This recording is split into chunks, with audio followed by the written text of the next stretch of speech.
Hi, everyone, and welcome to another episode on the Stacy M Show. Thank you for joining me yet again. So, last week I spoke about the brace method, and this week I am speaking about the strategic pause method. So, the examples I'm giving are family law examples, but you can use these methods in anything. It doesn't just have to be family law, and they're simply suggestions as to coping techniques to help you either in your family law matter or whatever, just life in general if you're going through something. So, as usual, take what you need. Don't use what you don't find relevant. You might want to mix a little bit of things up. Um, I did say that I have broken this into a few different weeks just because there are so many different things to mention in each episode. I don't want to overwhelm you because I know what it's like listening to a podcast episode and stuff is getting thrown at you and then you're getting confused and you're trying to write it down and it gets too much and then you stop listening. So the strategic pause method involves a few different things, I suppose. Effectively, it is pausing when you are triggered by an email, by an action, or something like that. So I often say don't react with emotion. And I know that's really, really hard to do. I know I used to be pretty bad at it. I'm definitely much better than what I was. But, sometimes you just, you explode and, it's done. But some tips are coming up just in relation to how you can try to use this method, how you can try to not react with emotion in something, especially in a family law matter, because if you do, you are likely to be paying more in legal fees because the responses are going to be really abrupt, and that's probably going to set the tone for your family law matter, and you're going to be going back and forth with correspondence that is essentially just fighting over nothing or bringing up things that don't need to be brought up because they're not going to move the needle in your divorce. So any time you go to react with emotion in your family law matter, just know that you are probably going to be paying more in legal fees because of your emotions.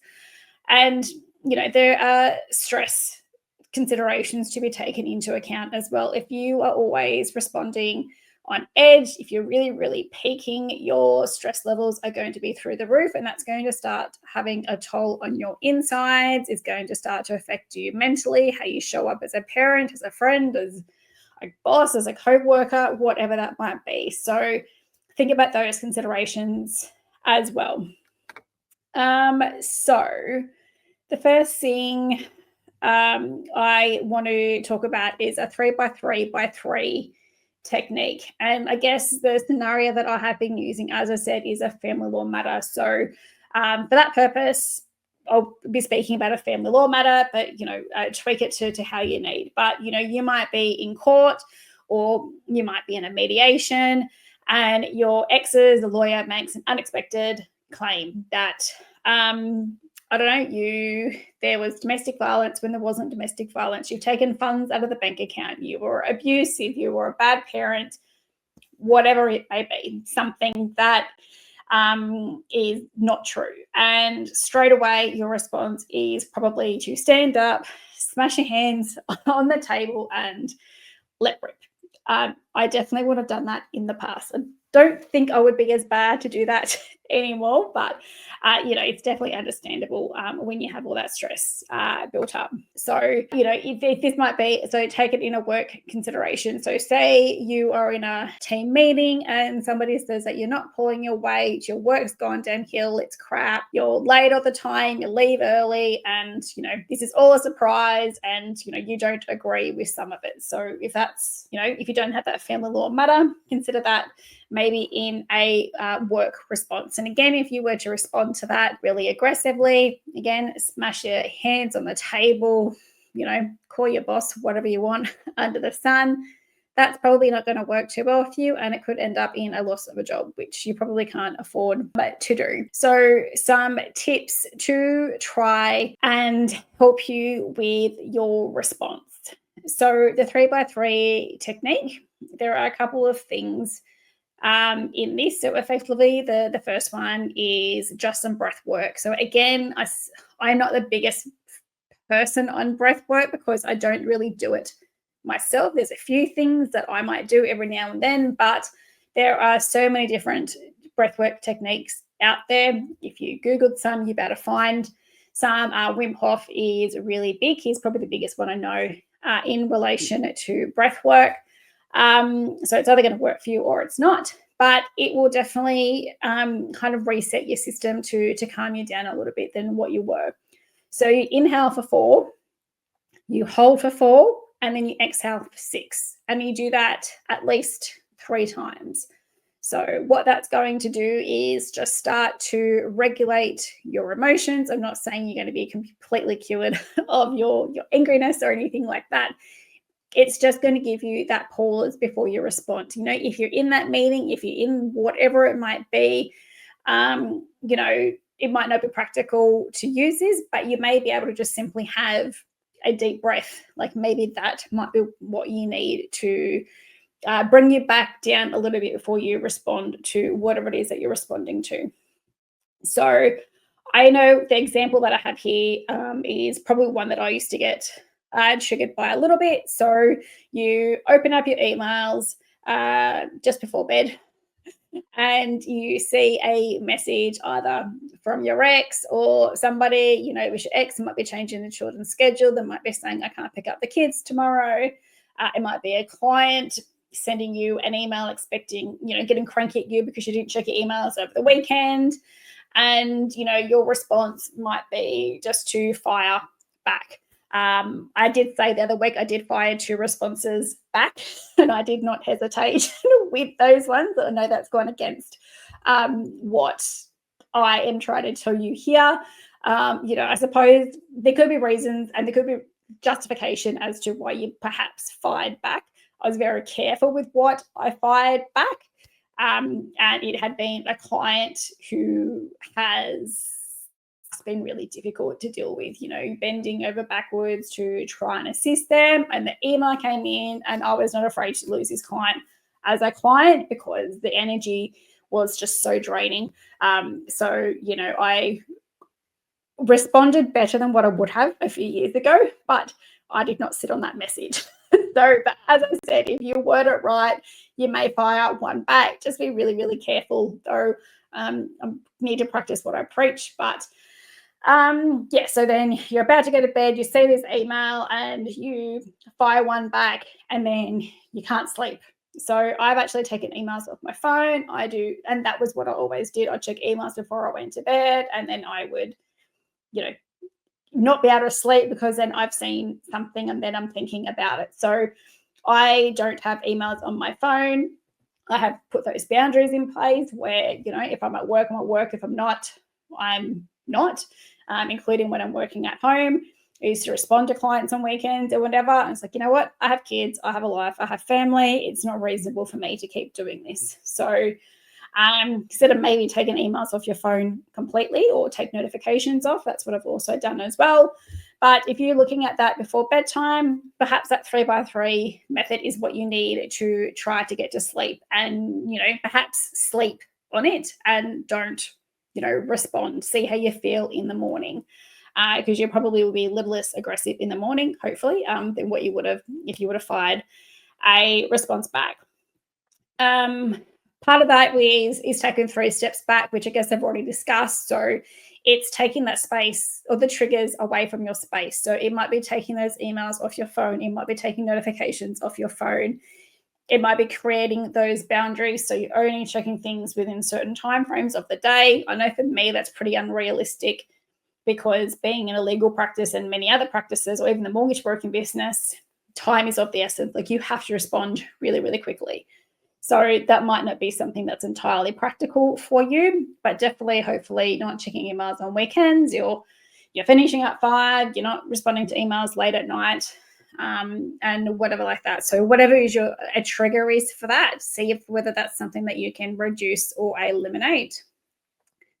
And again, it just really trying to not react with that emotion. So if you get that email or that text before bed and it fires you up, do your absolute best to not respond to that message.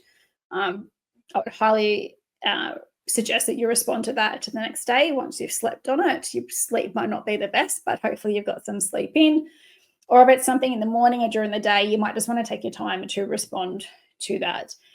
If you're not sure either how to respond to something, so if you write something, I call them Stacy emails. I think I've discussed this before. So once upon a time, I would have wrote like a really Stacy email and it would have been really aggressive because I was just over it. We have ChatGPT now. So if you write something and you think, oh, that's a little bit too Stacy, maybe put it into ChatGPT and say, hey, this needs to be firm, but maybe make it a little bit more, nice, not so, attacking. So you have that option as well. The other one is just trying to change your thoughts. So there's a lot that I cover in my program, and obviously I'm trained. I'm now a clinical hypnotherapist. I finally finished my studies on Monday, so I'm officially now a clinical hypnotherapist. But there's lots of reframing that you can do as well. I'm not going to go into it too much here because it's more of a personal thing. You might need something, you may have your phone and have a photo of your kids on there perhaps, and perhaps that is what you need to bring you back down. Another one I try to use is is this going to matter in 5 years' time? Or is this going to matter in 5 days' time? And most of the time it's not. So I try to leave things. I'm like, you know what? This isn't going to matter in 5 weeks, 5 days, 5 months, whatever it might be. I'm just going to drop it because it doesn't deserve my energy. But yeah, meditation could be another one as well. But yeah, the positive thoughts thing is probably really more personal. But yeah, I said you might just be simply having a photo of your kids on your phone or something that you enjoy. You might have your desktop computer with like a vision board or something like that. But yeah, definitely reframing and having those positive thoughts can also help you in that method. The other one is called strategic timing windows. And again, I've pretty well already touched upon this, but if you have to respond to something, responding to it at 9 o'clock at night probably isn't going to be a good idea. You're probably really tired. You want to go to bed. You're not thinking straight. You're probably going to be reading it. And you're going to be reading it over and over again because it's just not going to be sinking in. You might be firing off emails to your lawyer or somebody going, hey, I don't understand this. And then an hour later, oh, yeah, no, don't worry about this. Oh, yeah, so you might just have that big back and forth a little bit. So I would try not to be reviewing anything or trying to make decisions, especially legal decisions, when you're really fatigued and when you should be starting to wind down to go to bed, because you're probably not going to be making your best decisions then. So really, I suppose it's another boundary thing. And again, trying to not react with emotion as well, which I know is really difficult. But, do your best. And again, like as I said, my example was like, you're looking at a property settlement proposal, you're reading this at 9 or 10 o'clock at night, you're probably better off holding it off and leaving it to the morning to read. There is probably going to be no benefit to be reading something late of a night time. There are obviously urgent things if you're at court, so that could be a little bit more different. I would probably put that down to that's probably going to be more of a lawyer issue than yourself. So perhaps sometimes you may have to review something when you're, late at night if you have court the next day. But if possible, try and leave it to the next morning and you got hopefully a good sleep and you can read that. Hopefully it makes sense. And then you can make a decision from there. Another one is just to be really organized. So it was funny. My oldest daughter said to me the other day, she goes, oh, it makes so much more different when we're organized. And I'm kind of like staring at her going, like, is this the first time that you've thought about this? So that being organized can make a really big difference. So depending on what it is, it might be like simply organizing your desk. your disclosure documents and everything you need for your divorce. So something I could go into depth in my program. So I might be keeping that organized. You might be making sure that your filing is kept up to date. So if you have to grab documents, you know where they are, like bank statements or super statements or, you know, share statements, whatever that might be. If you were going to an appointment, you know, it might be a doctor's appointment. So it might not even be legal related. Having your referral there and maybe what medication you're on and, you know, a brief history as to why you're now at this appointment, you know, that can help as well. But being organized, relevant to whether it's a separation, can make the world of difference because you are just not running around trying to find things like, you know, trying to find shoes for school when you're running out the door or joggers or, you know, your jacket or your car keys or your phone or something like that. So organization can play a massive difference just in everyday life. So I would highly suggest that. Having a bit of a brain dump as well. So I have a pen and paper next to my bed because it's not uncommon for me to either come out of the shower with an idea and have to write it down, or I've woken up in the morning or woken up in the middle of the night. I'm like, oh, that's a really good idea. And I jot that down and then I go back to bed. So maybe that's something that you need. You might need to take a bit of time just before your appointment to work down what questions do I have, because guarantee if you're like me, like, you know, I will walk into Woolworths and like I need one and two things. I don't need to write a list. The moment I step foot into Woolworths, I'm standing there blank, not knowing what those two things were. So if you were like me and have a complete blank, you everything that you would know what you want when you start to walk in, literally you step foot in Woolworths and then it is a complete blank. And then most of the time I'll leave with things I didn't go in for, and then I go home and I realize what I needed, and then I've got to go back, and that's when I usually write my list.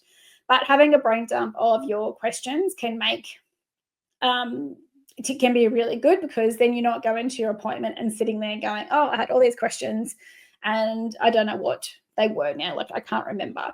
So yeah, writing your questions down for whatever person it may be, your lawyer, doctor, boss, you know, whatever that might be.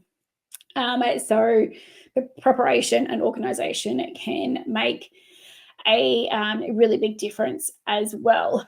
And again, like just taking that pause, working out what your triggers are. If you are triggered to go to bed with an email popping up, turn notifications off or take emails off your phone, turn notifications off for messaging. If there's somebody that you don't want in your life, maybe block them, you know, go to that extreme, whatever it might be. If there's a trigger that you can change, eliminate, then try to, it'd be advisable to try and do that. So you're not triggered. I know there was a pile of groups that I was in. I've left them because I got over, because I knew so much bad advice that you can see in a group, and I do my absolute best to try and respond. And when I was just seeing all the questions and the answers popping up, I'm like, oh, you know what? This is triggering me. I don't have time to be monitoring like people's bad advice. Hopefully people know better than to take advice from people who are not qualified to take advice. So there was a pile of Facebook groups that I left because I just couldn't anymore. There are people that I unfollow. There are people that I unfriend. Yes, they're unfriend, defriend. There are people that I have nothing to do with anymore because I don't need them in my life. You know, whatever it might be, you can have an absolute massive declutter of anything and everything if they are a trigger. But I'd probably suggest start small. Don't go on a big rampage of eliminating whatever might be triggering you, because sometimes it might be unavoidable. And it's just making sure that we can help you manage those triggers if we can't eliminate them. So just a pretty well recap, preparation, organization is really, really important no matter what it is. Could be divorce, could be a doctor appointment, could be interview, whatever it might be. So organization is very, very important. Writing things down so you don't forget. So, you know, having that brain dump, questions that you have, solutions to those questions. Perhaps if you're thinking a little bit ahead, if it is a separation, having, you know, whatever you need for that doctor's appointment right there on your history, just having those documents will make it so much easier and make the appointment go a lot smoother as well. I said breath work. If that's your thing, people tap as well. Tapping is definitely not my thing. I've tried that a few times and it's just not me. Having said that, I may kind of tap here.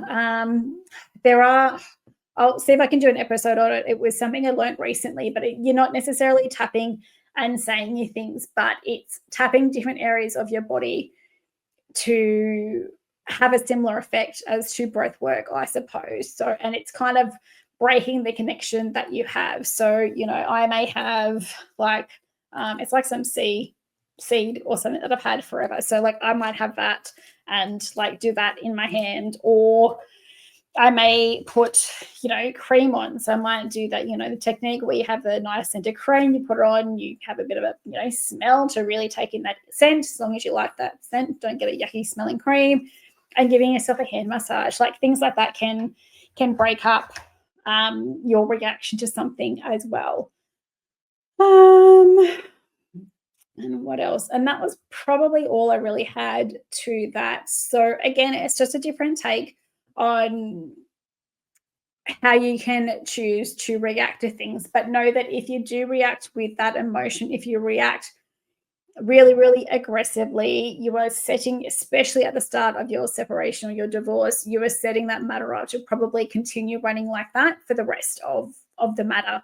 And it's going to be really hard to get back to not being so aggressive. And it's going to drain your energy. And you need that energy to go to work, be your leader, be your boss, be your parent, whatever it is. You don't need to be wasting unnecessary energy on something that probably isn't going to matter, again, in 5 days, 5 weeks, 5 months, 5 years. So we have about 3 other parts left to this series, but hopefully that's given you a bit of an idea as to things that you can implement.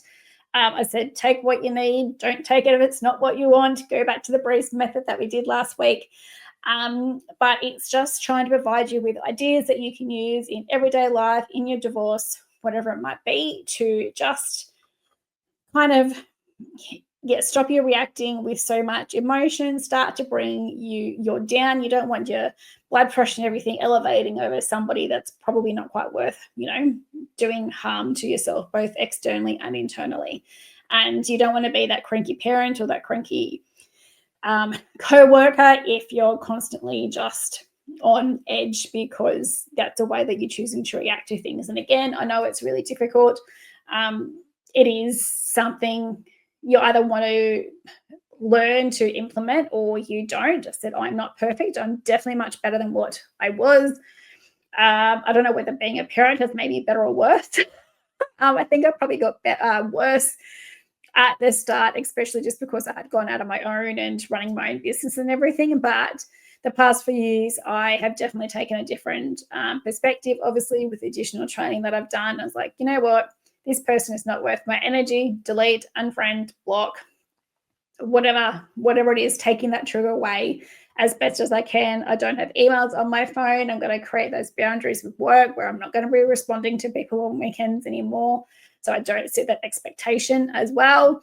But it's just do what you can, because it's not going to be sustainable to keep reacting really, really aggressively to things. You're going to end up sick and doing a whole pile of damage to yourself and possibly the relationships that you have as well. So hopefully that has helped. If you have used this method, please let me know how you are going with it. So we do have the brace method that we did last week, and there's a few other episodes as well where we've done similar things in the past. But I do go in a lot more in my Empowered Separation program, because it's so much more than the legal side of things. You have different conflict styles, you have trying to deregulation, you have heaps of different things in a separation. And that's the whole point of the program, is that it's not just about the law, it's about yourself and coping mechanisms that can help you in everyday life and not just your separation. So thank you for joining me today, listening or watching. If you're watching this on YouTube, if you have had success with these methods, I would love to hear them. And thank you for listening, and I will catch you next time. See you.